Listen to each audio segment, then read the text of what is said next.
Welcome back everybody, this is part 2, unusual I know, but basically I got sent so many good cosplay submissions that I thought I'd go ahead and make 2 top 10 cosplay lists this week. So the first one is already out if you want to go and see that.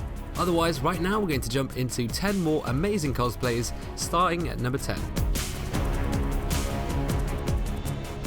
Teenage Mutant Ninja Turtles. Fighter.pl has made Leonardo, one of the fictional turtles from the group of 4, which originate from comics that led into cartoon series and films and so on.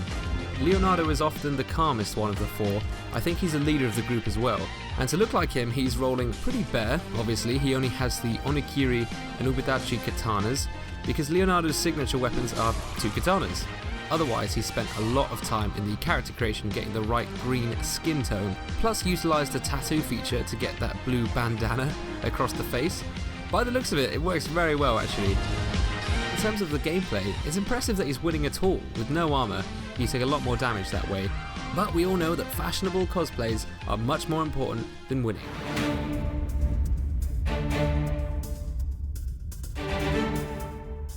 I'm Shiva of the East, Captain of the Brigade. Let's teach you the clan basics now. You hear? Fight and hunt as you like. Whoever's fastest gets the prey. That's the way we do it. Next up is Lil B's Skills. Now I did receive quite a few submissions involving cosplays from the previous Souls games, like Dark Souls 1 and Dark Souls 2. I didn't put any in part 1, but I thought I'd include one in this video because I really like this one. Shiva of the East. More like Shiva the Deceased, am I right? This character is well known from Dark Souls 1, but I wouldn't say it's a particularly popular character to cosplay or anything like that, so I thought it's a bit unique, especially because he's roped in a friend to help him play the ninja bodyguard, who I think is referred to as Sharp Eyes. Ah, did you notice that one? Sharp Eyes? So Shiva himself is captain of the clan in the Forest Hunter Covenant. He has a bodyguard hidden behind him, and if you attack him, they will both hunt you down together. The sneaky bodyguard is the one who you used to have to kill to get the legendary Darkwood Grain Ring. I'm sure we all remember those days. His classic weapon, the Murakumo, makes a return here, with Eastern armor, and then Sharp Eyes has the Shadow set. You sick hollow, don't you ever come round again.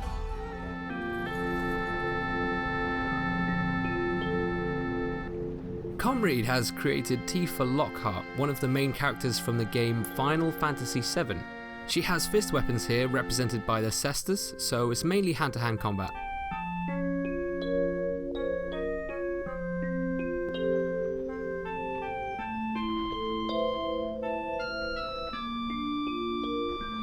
One of the main things Comrade has to focus on is her ultimate limit break called Final Heaven.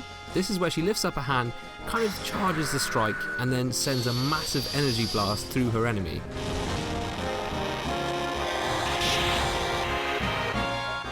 In the game it kind of looks like a nuke going off, but what Comrade does to replicate that is he's used the Sacred Flame Pyromancy attack. And funnily enough, at the time he was recording this, there was a glitch you might remember where you could use the Sacred Flame and the White Hair Talisman, making the damage of the attack insanely high, like it was a broken exploit. I'm sure a lot of you remember it. For this cosplay, I think it makes it better because it makes it seem like a powerful ultimate limit break attack, I guess. So it works pretty well.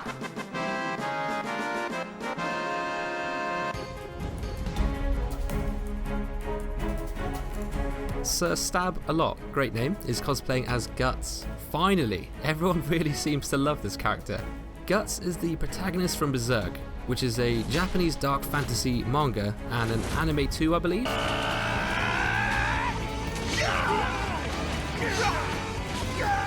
It's actually something that Miyazaki has said they drew inspiration from when designing certain parts of the Souls games, which is pretty interesting. Guts in this case is famous for having an immense greatsword and a long flowing cape over armour. As you can see, it works really well in this case. He's used the greatsword, the Undead Legion armour and gauntlets, plus the sunset leggings. Pretty simple cosplay, but it looks really good, and from what I've seen, everyone in the Souls community seems to know about it, so it gives you a good excuse to try out the greatsword.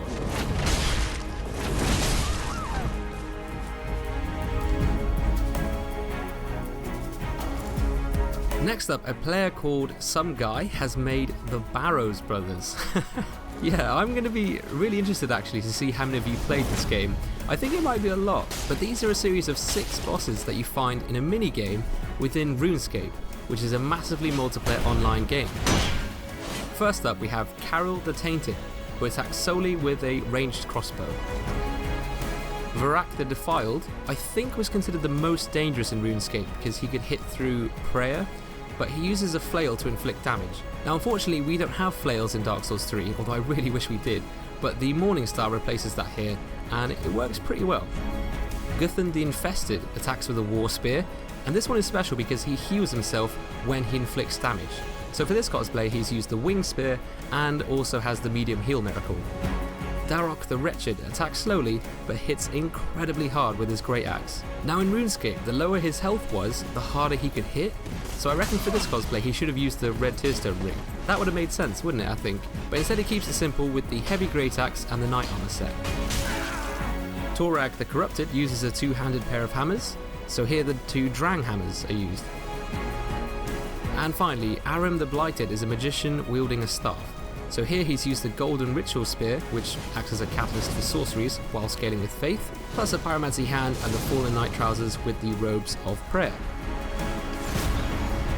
All I can say about this one is a lot of effort went into this for sure. Potentially had to make 6 different characters there. Some of them work better than others, I'd say, but overall brought back a lot of memories. Nice idea.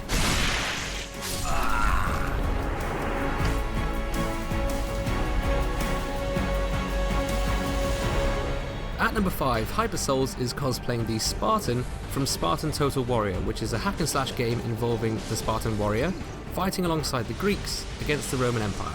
Of course, no surprise, the Valor Heart is being used here. That's a paired broadsword and lion shield from the DLC. Literally a perfect weapon for a Spartan cosplay, I'm sure we all agree. Along with the Faram helmet. He's invaded into the middle of a co-op group in the Grand Archives. You'll also notice he switches to the Follower's Spear at times as well, which is another fantastic Spartan themed weapon. It can even be thrown at enemies, which is awesome. I'd have to say, this cosplay is clearly one of the most viable. He destroyed 2 summons and a host as a Spartan warrior. That is awesome.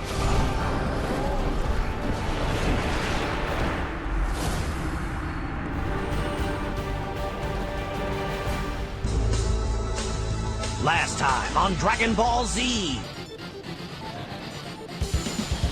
Number 4, Adam Barker 89 is cosplaying as Krillin from the anime Dragon Ball Z, a talented martial artist character who I think was originally a monk. Now the reason I like this one so much is because he actually found a use for the Way of White Corona Miracle, a miracle which launches a white discus which slices through foes and then returns to the caster. It sounds really good. Unfortunately it's just not. But Krillin from the anime has an attack called Destructo Disc. It's his signature technique, so I think the fact that that can be copied so well in Dark Souls makes this a really good cosplay.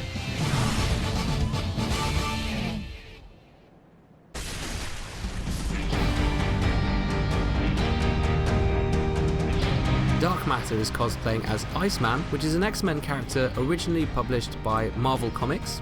His powers involve being able to freeze any moisture in the air around him into hard ice. He forms structures, projectiles, and ice slides with this technique. I don't know why, but seeing him use the Ice Dragon Breath spell and then the Dagger Dash ability to slide away is just so funny to me. He does also have an Ice Fog effect, using the new Snap Freeze spell, as well as an Ice Beam attack, which is of course a Crystal Soul Spear. This is a cool cosplay, literally, although I do imagine it's quite hard to use.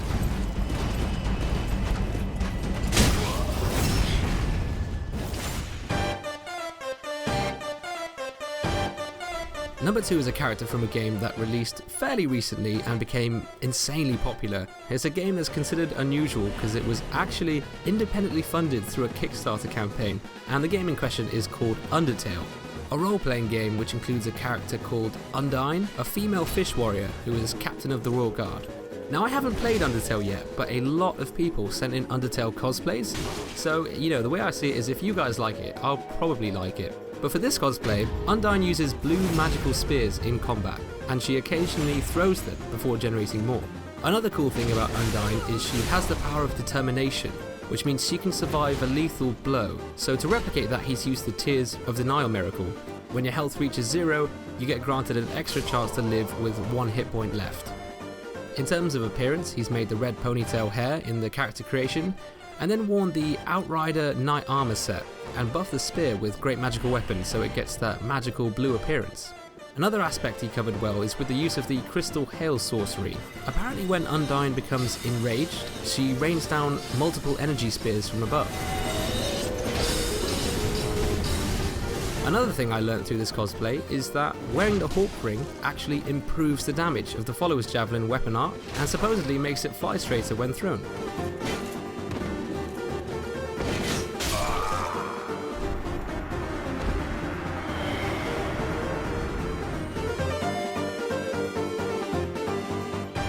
And now at number 1 we have a Raiden cosplay from Metal Gear Solid 2. Just look at that!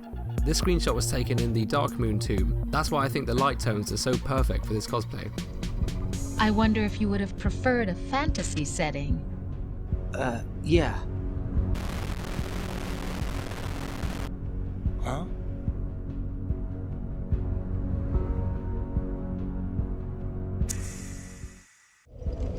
Where am I? Ashen One, to be unkindled is to be a vessel for souls. What? Bring me umbral ash. No, I'm looking for bad guys. 'Tis good to see ye in good health. What needs smithing this day? A tool of justice. Huh? Impossible.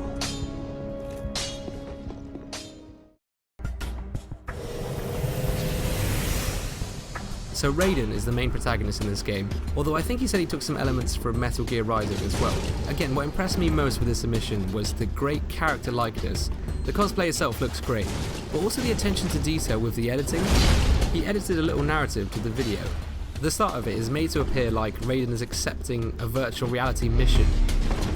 In the main hand, he has the Uchigatana with great magic weapon, the Dancer's armor, and the Outrider Knight leggings. Oh, and if you notice just then, apparently that player he killed was totally random. The name just happened to fit perfectly within the context of the submission.